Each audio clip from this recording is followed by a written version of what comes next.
अस्सलाम वालेकुम नाज़रीन, रज़ा एसोसिएट की जानिब से आपको खुशामदीद। हमारे साथ मौजूद है बुखारी साहब।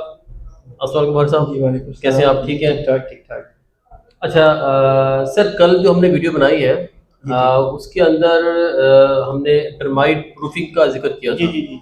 उसके अंदर एक दो क्वेश्चन किए आए हैं कि लोगों को ये क्लियर नहीं हुआ, हमारे नाजरीन को ये क्लियर नहीं हुआ कि टर्माइट प्रूफिंग कहाँ कहाँ पे करनी चाहिए या उसकी क्या क्या स्टेजेस होती हैं।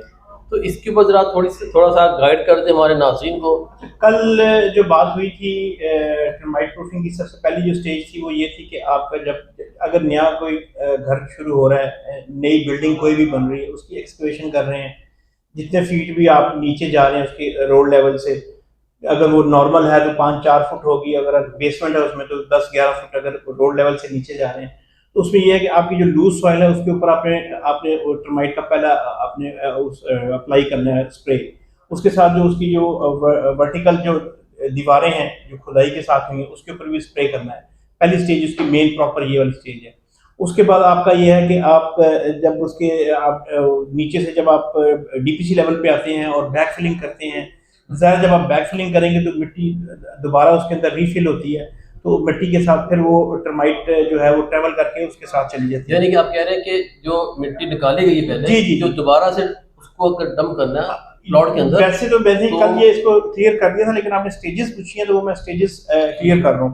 पहली स्टेज तो ये है कि जब भी आपकी एक्सकवेशन होगी तो आपने उसके नीचे पहली लेयर उसके ऊपर आपने हो वो गई, करनी है। ठीक हो गया। दूसरी स्टेज अब ये है कि जब आप बैकफिलिंग करेंगे, दूसरी स्टेज उस पे है, क्योंकि जब बैकफिलिंग कर रहे होते हैं तो सॉइल बैकफिल दोबारा हो रही होती है, ठीक तो हो फिर वो गया, टर्माइट उस मट्टी ठीक के अंदर है। जो पहले से टर्माइट होती है उसके अंदर मुख्तलिफ फ्लीज हैं, टिक्स है और टर्माइट है, वो सारे उसके अंदर वो होते हैं, वो जो कीड़े मकोड़े उसके अंदर सही उसके है, साथ वापस चले जाते हैं। अच्छा, आप उसका आपने फिर एक स्प्रे वो करना है, दूसरी स्टेज ये आ गई। ठीक हो गया, तीसरी स्टेज ये आ जाती है कि जब आप वुड वर्क शुरू करते हैं, ठीक है। उसमें आप किचन का भी हो सकता है, आपका वार्डरोब्स का भी हो सकता है, आपका कहीं भी वुड वर्क होता है तो उसके ऊपर भी एक लेयर आपने टर्माइट की लाजमी करनी है।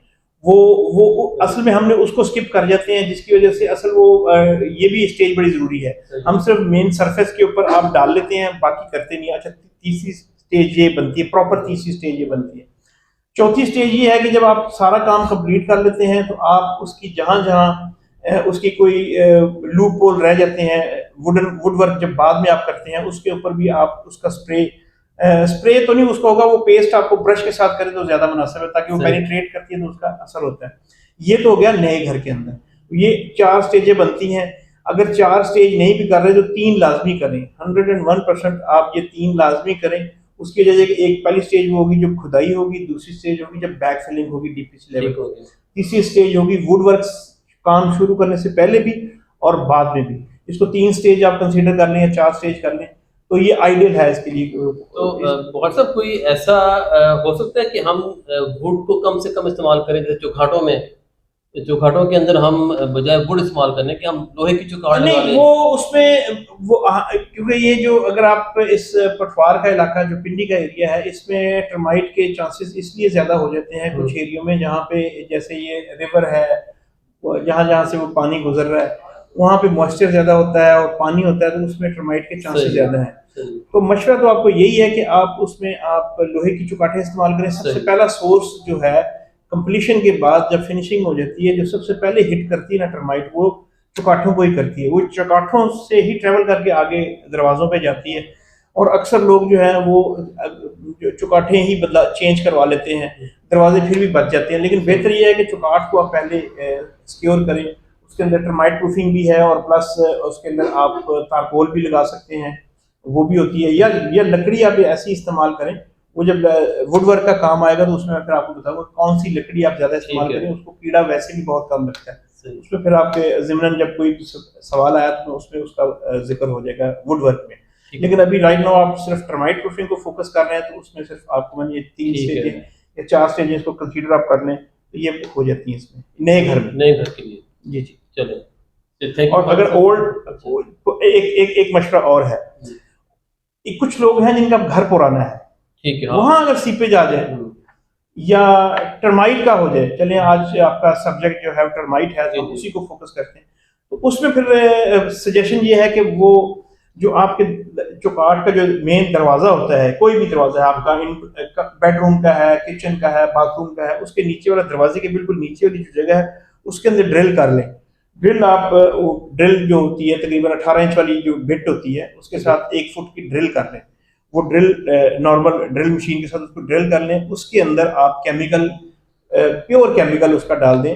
ये मुख्तलिफ कंपनियां हैं, वो आपको अच्छी कंपनी का केमिस्ट्री वाला जो आप उसका ले लें, वो उसके अंदर डायरेक्ट डाल दें। और एक अगर 5 मरले का घर है या 10 मरले का या कोई भी साइज है, सही है, और वो तमाम कमरों के अंदर, क्योंकि आप किचन फ्लोरिंग हुई हुई आपकी, वहाँ आप ड्रिल नहीं कर सकते। फिर आप जो बिल्कुल कॉर्नर है, बिल्कुल एज पे जो है, वहाँ पे आप ड्रिल कर सकते हैं। या दरवाजे के जो सेंटर में है, आपकी मेन एंट्रेंस है, कोई भी दरवाजा, उसकी सेंटर में या किसी जगह ड्रिल करके तमाम कमरों में आप उसको उस टर्माइट का जो केमिकल है, और वो प्योर, उसमें कोशिश करेंगे उसमें किसी किस्म की कोई चीज़ मिलावट ना करें। अगर पानी उसमें डालते भी हैं, जो रेशो उन्होंने रिकमेंडेड की हुई, ये मैं बने हुए घरों की बात कर रहा हूँ, क्योंकि उसमें में आपके पास वर्किंग प्लेस, वर्किंग मार्जिन बहुत कम होता है। तो इंशाल्लाह उसमें भी टर्माइट प्रूफिंग का जो है आपका काफ़ी हद तक मसला हल हो जाएगा। ठीक हो गया। और कुछ तो नहीं, मेरा ख्याल से अभी यानी कि हमने नए घरों को भी कवर कर लिया है, बिल्कुल, इसमें टर्माइट का तो जी इसमें आ गया। टर्माइट का तो हमने अपने नाज़रीन को मुकम्मल बता दिया। इसको इमरजेंसी बेसिस पे टर्माइट प्रूफिंग को कभी भी बीच में अपने इस पूरे घर बनाते हुए या बिल्डिंग का कोई भी काम करते हुए टर्माइट प्रूफिंग वाला जो है वो स्टेज जो है वो स्किप नहीं करनी चाहिए। लोग अक्सर इसको ओवरलुक कर देते हैं, नहीं करते कि जी कोई नहीं होती या असर नहीं दिखाती या फिर जो भी है। लेकिन आजकल जिस तरह की हालात आपने देखे हैं, जिस तरह की अब लकड़ी जैसे पहले होती थी, तैयार होती थी, वो टाली का होता था, और दूसरी लकड़ियाँ होती, मुहागनी वगैरह होती थी, उसको कीड़ा कम लगता है। आजकल दूसरी लकड़ियाँ आई हुई हैं और वो उसमें कीड़ा बहुत जल्दी लगता है। तो मशवरा यही है कि आप टर्माइट प्रूफिंग लाजमी करवाएं।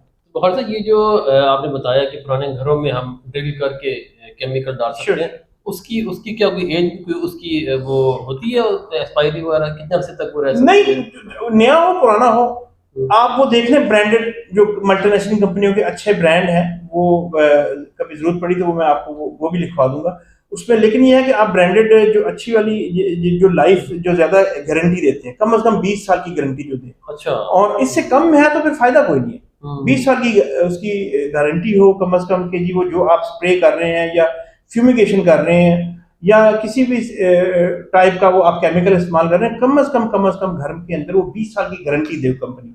और वैसे तो कंपनियां क्लेम करती हैं लाइफ टाइम का भी, लेकिन हम लाइफ टाइम भी हमारे यहाँ जो है ना वो 20 साल ही कंसिडर होता है कि लाइफ टाइम 15 साल 20 साल इतने तक दे तो फिर वो ठीक है। मेरा ख्याल है 20 साल भी हो जाए तो काफी है। नहीं, इनफ है, इतना ही होता है। उसको भी असल में वो लाइफ टाइम ही कंसीडर करते हैं, लेकिन होता है वो 20 साल 25 साल होता है। उसके बाद आप इंशाल्लाह अगर वो हल हो जाता है तो ठीक है, नहीं है तो जब भी कभी 5 साल बाद भी टर्माइट हो सकती है, खुदा ना खास्ता किसी जगह कहीं ना कहीं से वो अटैक कर लेती है। टर्माइट जो है वो कहीं ना कहीं से अपना सोर्स बना लेती है। तो आप उस वक्त भी मैंने आपको तरीका बता दिया कि आप आपके कमरों के या फ्लोर के सेंटर में ना करें, जो आपका बिल्कुल कॉर्नर एज है, जो डेड एज जो है, वहां पे आप ड्रिल करके वो कर सकते हैं। क्योंकि वो ड्रिल करके वो इतना, उससे नुकसान कोई नहीं होता। बाकायदा बिट के साथ हैमरिंग नहीं करनी, ड्रिल करके उसके अंदर केमिकल डालें और उससे आपको काफी उससे फायदा होगा। थैंक यू खालिद साहब, thank you very much. Welcome sir. नाज़रीन, उम्मीद है कि आज की वीडियो आपको पसंद आई होगी। हमारे चैनल को सब्सक्राइब लाजमी कीजिएगा, वीडियो को लाइक लाजमी कीजिएगा। Thank you very much. अल्लाह हाफिज़।